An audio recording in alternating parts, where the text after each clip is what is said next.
Remember how many times he made a difference between the Egyptians and the Jews? But let me tell you something, when it comes to Passover, when it came to Passover, the shed blood, God wouldn't exempt a Jew. He said, if you got blood in that doorpost, I'm going to pass over, and no blood, I'm going to smite. And he said that to his own people. You know what that shows me? That shows me there's no difference between Jew and Gentile. All have sinned and come short of the glory of God. Just because you're God's chosen people, that ain't going to get you anywhere. No liberation for that Jew anymore from that Gentile. He said, if I see the blood, I'll pass over you, and if I don't see the blood, I'm going to hit you. So they put it on. They're out there, and the daddy got that bucket of blood there, and he's putting that stuff around. About that time, a bunch of Egyptians come by. Blankety-blank Jews, putting a blankety-blank bullet with a blankety-blank wall, mount a blankety-blank mess. Bunch of fanatics. What do they think they're in the dark ages or something? I mean, the world's always looked at it that way, and they're never going to look at it any other way. And they go by there, you better quit killing them sheep around here, we'll mop up on you. And that Jewish daddy said, why don't you mop up the last time when a Jehovah hit you? He took all your cattle and all your sheep, you ain't got a piece of beefsteak left, boy, run on. They went on down the street.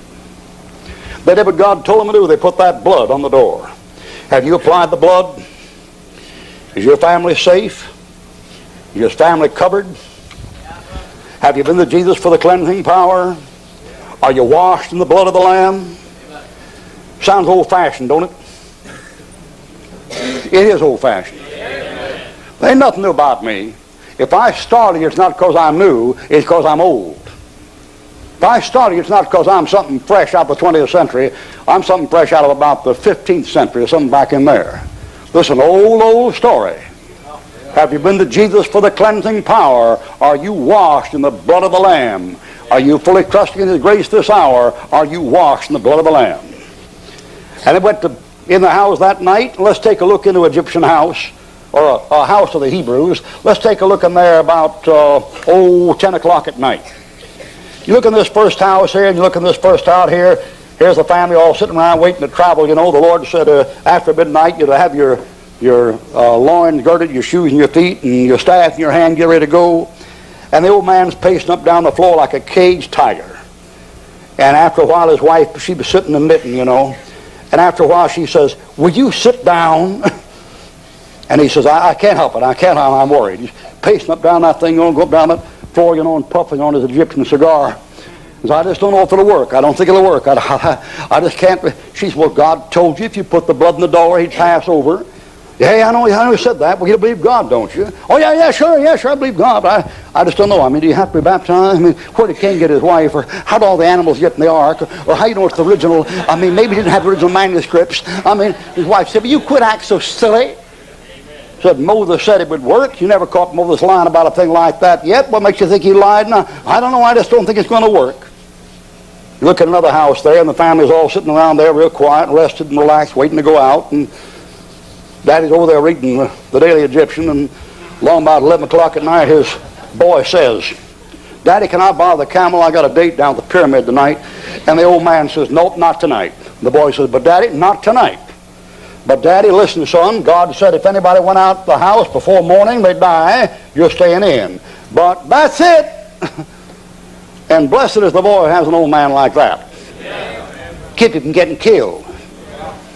And so they sat there, you know. Now, let me ask you something. What's the difference between the first house and the second house?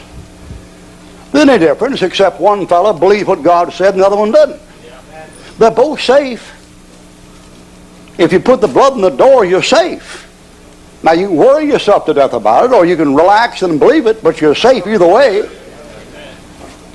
You know, they long about 11 o'clock at night over there, some boy said to his mother, he said, same old stuff, we're never going to get out of here. Been down here for 400 years nearly. She said, I know, they killed your daddy, 16 years ago. We've had to live like this. He said, I know, I think Moses just faking. I don't see how he could be telling the truth. And he said, don't you worry, son. God said he'd be over at midnight. If he said he'd be over at midnight, he'll be over at midnight. And that boy said, it's 11:30 right now. Nothing's happened. She said, well, he said midnight, son. He said, oh, Ma, that Bible stuff. If he came over 5 minutes after midnight, you'd have to give up your religion. And she said, that's right, I would. But he said midnight, so it's going to be midnight, so just relax and wait. He said, oh, I'm going to sleep, ain't nothing going to happen. He went to bed.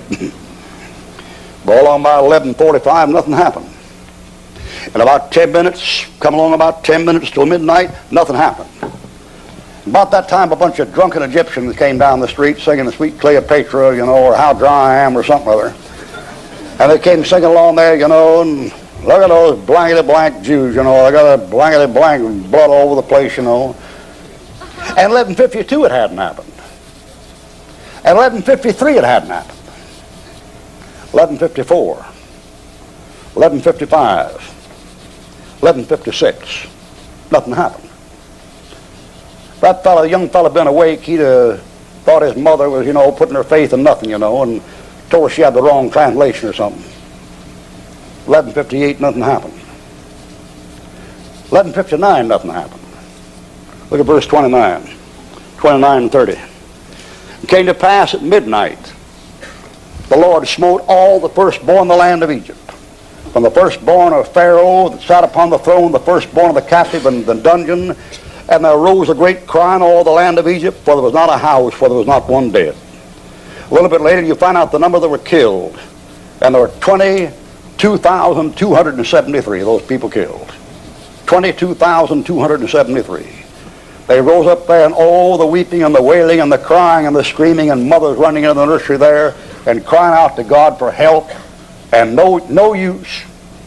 Pharaoh, boy, about 1-2 seconds before midnight, hears some bang at his door and goes to his door, and there's a figure standing out there about 13 feet tall, and it's got a radiation and an aroma coming from it, sickening, almost knock him off his feet. And Pharaoh says, who are you? And that big there thing standing in front of him with that drawn sword and a voice like a bunch of gears grinding says, I'm the servant of Jehovah. Stand aside. And Pharaoh says, no, stop, don't come. You can't come here. This is a palace. I'm Pharaoh. This palace cost $15 million. You can't come in here. Stand aside, bud. That thing knocks him aside and steps in there and begins to tromp through that place, headed for the nursery. And Pharaoh says, you can't do this. You can't do this. I'm Pharaoh, this place. And he says, I don't care what this place costs. If it costs $15 million, I ain't looking for dirt. I'm looking for blood. And when there ain't no blood, I get me some. And steps in the nursery. It's all that, baby. 22,000 dead babies in one night. That's Abaddon, the destroyer. He's called the death angel over there in the book of Revelation. Now he comes and does his job. When he does his job, he'll do it good. You want to see him someday? Let me ask you this. You want to spend eternity with him? Is that what you have in mind? When the Lord says you're going to die, you're going to die. When the Lord says you're a sinner, you are a sinner. When the Lord says your religion can't save you, your religion can't save you. When the Lord says, when I see the blood, I'll pass over you, then when he sees the blood, he's going to pass over you, and no blood, and he won't pass over.